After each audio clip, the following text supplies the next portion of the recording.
आर्य जगत अभी मरा नहीं है, सोया नहीं है, समाप्त नहीं हुआ है।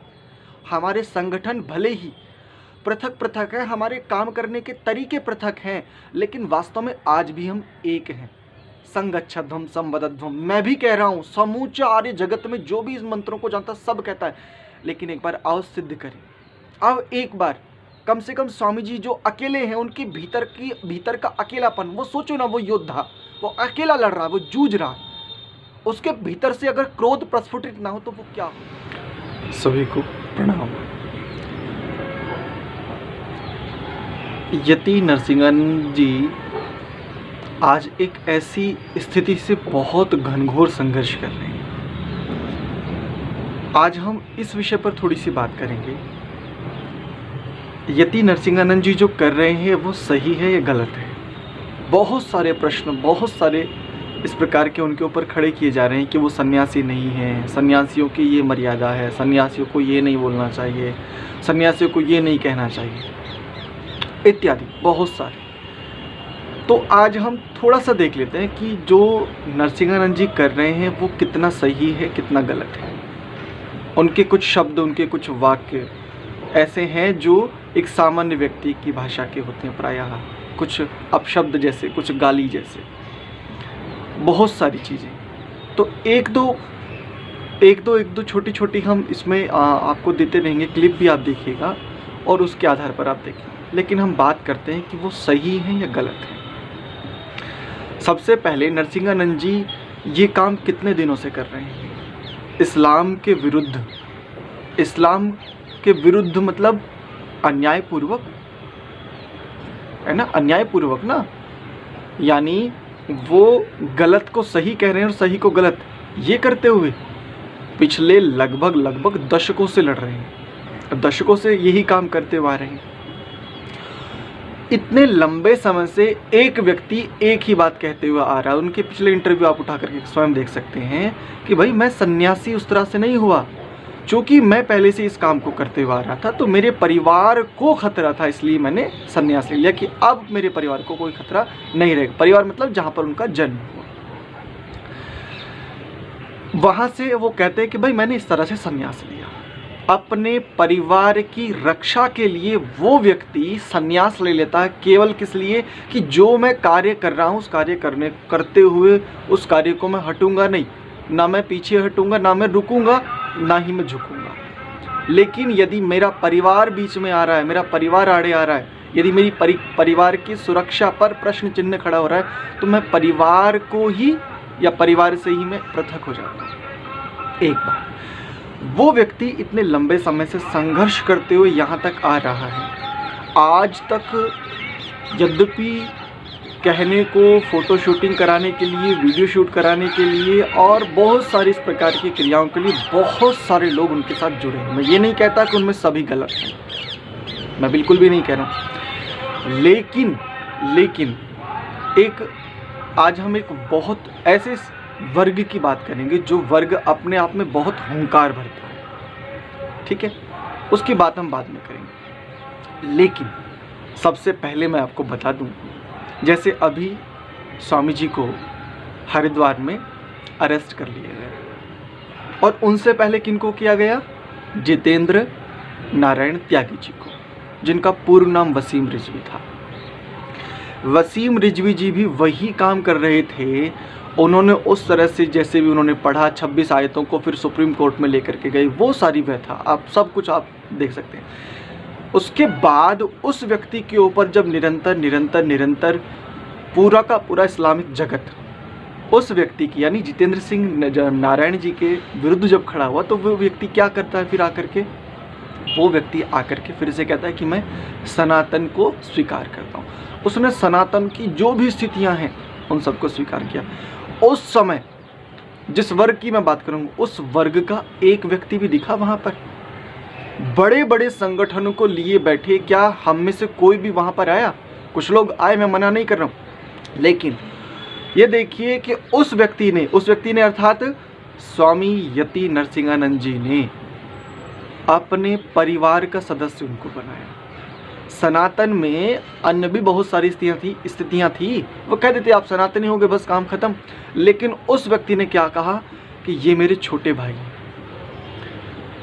अच्छा, यहाँ से इनकी यात्रा आरंभ हुई। अब आते हैं धर्म संसद पर। धर्म संसद के पश्चात, धर्म संसद में जो कुछ मैंने भी कुछ वीडियोस देखे हैं, मैंने भी काफ़ी सारा वो छाना है, उसमें जो भी चर्चाएं हुई, उन्होंने जो भी कहा, क्या एक भी गलत बात कही है? यानी गलत का अर्थ मैं इसको भी स्पष्ट कर दूं, क्या सत्य को असत्य और असत्य को सत्य ये कहा उन्होंने? यानी झूठ को सही कह दिया और सही को झूठ कह दिया, ऐसा तो नहीं कहा ना। जो जैसा है उसको वैसा ही कहा है। अब जो जैसा है उसको वैसा ही कहना स्तुति कहती है, निंदा नहीं कहती। निंदा कहते गुणों में दोषों का आरोपण करना और दोषों में गुणों का आरोपण करना, ये निंदा है। लेकिन जो गुणों को गुण कहे और दोषों को दोष कहे, जितने गुण है उनको गुण कहे, जितने दोष है उनको दोष कहे, तो ये निंदा नहीं, ये स्तुति है। अब यदि शास्त्र मर्यादा के अनुसार कोई व्यक्ति स्तुति कर रहा है और वर्तमान समय का प्रशासन उनको अरेस्ट कर ले, अब आता हूँ उस वर्ग के ऊपर। समूचा आर्य जगत, बहुत सारे संगठन हैं। एक संगठन है, बड़ा दम्भ भरता है अपना, निर्मात्री सभा, ऐसी प्रतिनिधि सभा, सार्वदेशिक सभाएं, ना जाने कितने। जब से यति नरसिंहानंद जी के ऊपर बहुत सारी इस प्रकार की स्थितियाँ आई हैं, कुछ गिने चुने एक दो लोगों को छोड़ करके किसी भी संगठन ने एक बार भी उनके समर्थन में एक शब्द नहीं कहा। कोई भी संगठन ये नहीं आया कि भाई स्वामी जी आप भी कहीं ना कहीं वो कार्य कर रहे हो जिस कार्य को महर्षि दयानंद ने इतने समय पूर्व कहा था। अलग बात है, व्यक्ति के अपने करने के ढंग होते हैं, उसकी अपनी शैली होती है, उसकी अपनी योग्यता आदि होती है। लेकिन आज तक आश्चर्य, तो क्या ये कहना चाहिए कि समूचा आर्य जगत मर गया? ये कहना चाहिए? नहीं नहीं नहीं, आर्य जगत तो कभी नहीं मरेगा, मर ही नहीं सकता, क्योंकि मरता वो है जो जन्मा, और जो अजन्मा उसकी मृत्यु नहीं हो सकती। तो आर्य जगत अर्थात वैदिक, वेद न जन्मे हैं ना उनकी मृत्यु होगी। लेकिन वर्तमान समय में जो भी तथाकथित आर्य समाजी या पूरे अपने आप को आर्य उस रूप में ले रहे हैं, क्यों भाई? इनके समर्थन में एक भी बात, एक भी संगठन एक बार भी आकर के ये नहीं कह रहा कि हरिद्वार में इनकी अरेस्टिंग क्यों हुई, और यदि इनकी अरेस्टिंग हुई है तो चलो भाई हम इनके समर्थन में खड़े होते हैं। क्यों? आता हूं इनकी गालियों पर। मैंने जैसे कि पहले कहा था कि स्वामी जी जो गाली आदि देते हैं वो कितना सही कितना गलत है, वो सन्यासी के रूप में। तो मैं पहले स्पष्ट कर चुका हूँ, स्वामी जी ने, यति नरसिंहानंद जी ने पहले ही कह दिया था कि भाई मैं सन्यासी वन्यासी नहीं हूँ, मैं इस्लाम से लड़ रहा हूँ, इस्लाम के विरुद्ध। यानी इस्लाम की जो ऐसी मान्यताएं हैं जिन मान्यताओं से समूचे संसार में सर्वनाश होता हुआ आ रहा है, उनके विरुद्ध मैं काम कर रहा हूँ। बस मैंने अपने परिवार को बचाने के लिए संन्यास धारण किया। अच्छा, इसके बाद चलो मान भी ले कुछ पल के लिए कि वो सन्यासी हैं। देखो, बहुत बड़ी बड़ी बातें करना बहुत सरल है। मेरी बहुत हार्दिक संवेदनाएं स्वामी जी के साथ हैं और मैं बहुत विवश भी हूं कि मैं उनके लिए कुछ नहीं कर सकता, बस केवल कुछ बातें आपके साथ साझा कर रहा हूं। और शायद हम खड़े हों, हम उनके साथ आएँ, यद्यपि मैं भी देहरादून में ही रहता हूं। लेकिन मैं केवल ये कहना चाह रहा हूं, जब व्यक्ति बहुत बड़ी दलदल को साफ करना चाहे ना, तो उसको उस दलदल में घुसना पड़ता है। जब बहुत बड़ी कीचड़ को साफ करना चाहे तो कीचड़ में घुसना पड़ता है, तब साफ होती है, अपने आप साफ नहीं होती। और जब व्यक्ति उस कीचड़ को, उस दलदल को साफ करता है, तो स्वाभाविक है कि वो थोड़ा बहुत मैला भी होगा, थोड़े बहुत दाग भी उसके ऊपर आएंगे। जिस दलदल को, जिस इस्लाम रूपी दलदल को साफ करने के लिए या उसको ठीक करने के लिए मैं कहूँ, या कोई भी शब्द ले लीजिए, स्वामी यति नरसिंहानंद जी और अपने जितेंद्र नारायण त्यागी जी जो काम कर रहे हैं, उसको आप सरल दलदल मानते हैं क्या? घनघोर स्थिति है वहाँ पर। उसको साफ करते हुए यदि उनके शब्द थोड़े कठोर हो जा रहे हैं, आप सन्यास पर ही क्वेश्चन मार्क खड़ा कर रहे हैं। बहुत बढ़िया, बहुत अच्छे। तो जो संयम, धैर्य इत्यादि की बड़ी बड़ी परिभाषाएं देते हैं ना, तनिक काम करके दिखाओ स्वामी जी की तरह, और ज़्यादा नहीं, केवल 10 दिन काम करके दिखाओ उनकी तरह, इस प्रकार से। बहुत सारी बातें कही जा रही हैं। उन्होंने तो कि भाई जैसे अरेस्टिंग हुई तो वो वकील को बुला रहे हैं।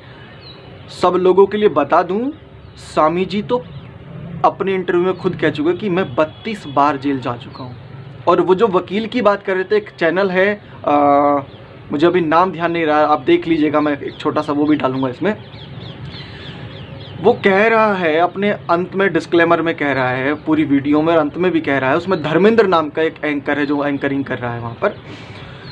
तो वो कह रहा है कि इन्होंने बदतमीजी की उसके साथ में भी, बहुत सारी चीज़ें कही जा रही हैं कि देखो गाली गलौज किया, ये किया, वो किया, बहुत सारी बातें। तो भाई सबसे पहले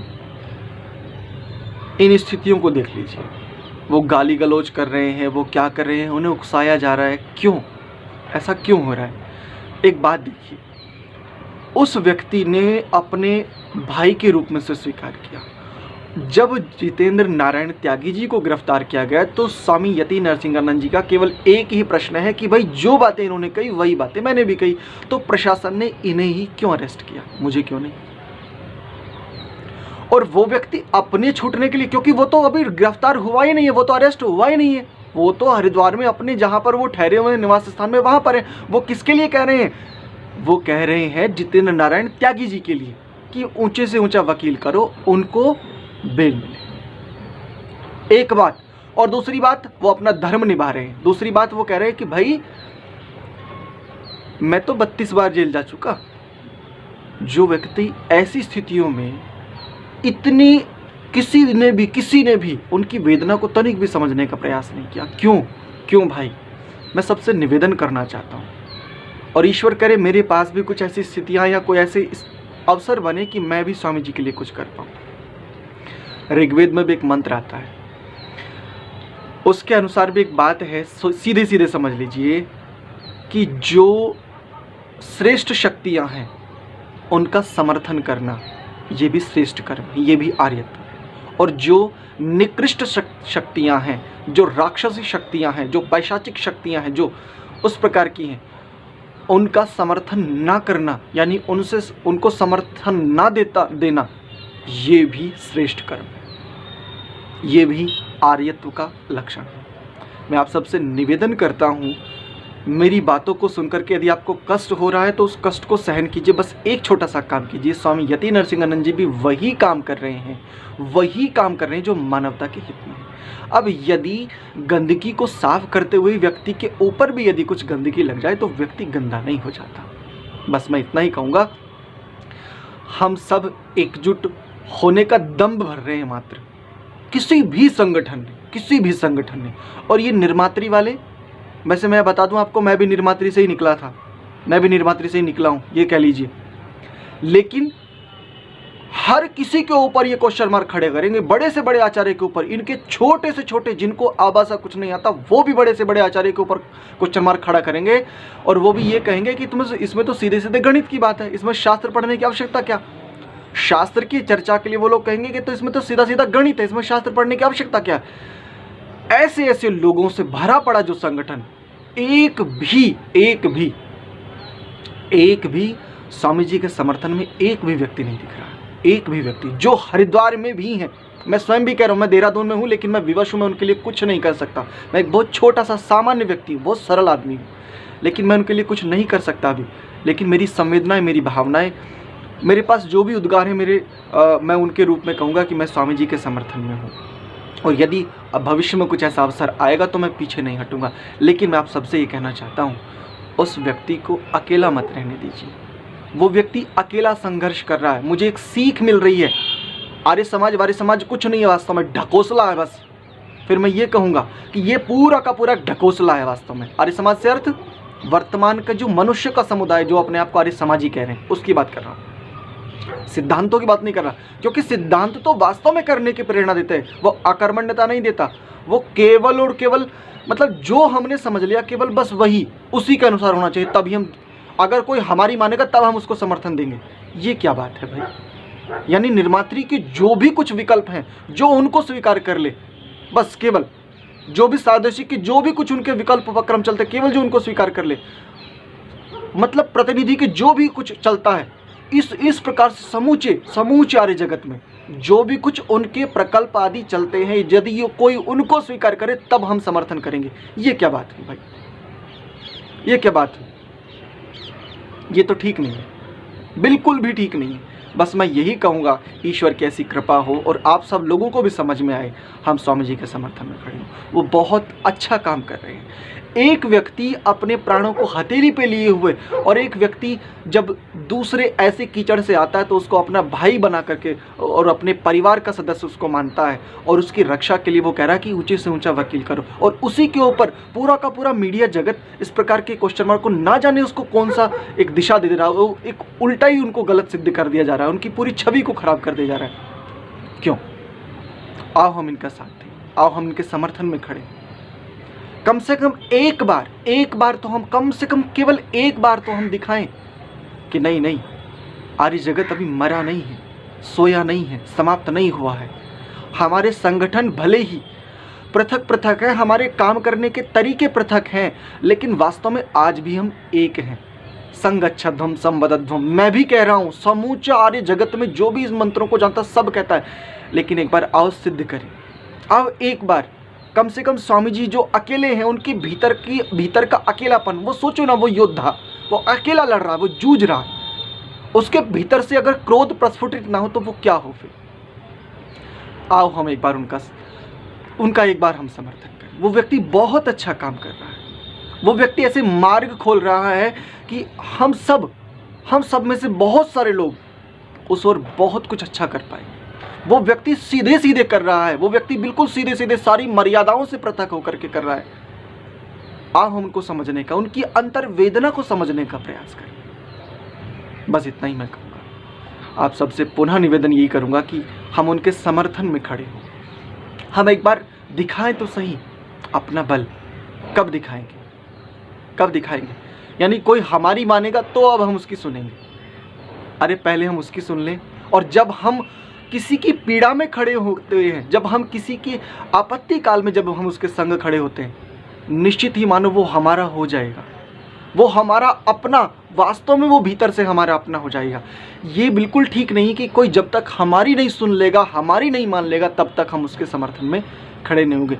ये ऋषि दयानंद की परंपरा भी नहीं थी, ना ये वैदिक सिद्धांतों की परंपरा है, और ना ही ये आर्यत्व के गुण हैं। तो हे आर्यवंशियों, उठो, जागो, थोड़ी सी बस इस निद्रा को थोड़े से समय के लिए त्याग कर दीजिए। आओ एक बार अपना बल दिखाएं इस संसार को, इस समाज को, इस घिनौनेपन को, इस मैं कहूं कि इस पंगु प्रशासन को। बस इतना ही। पुनः सभी को प्रणाम, नमस्ते।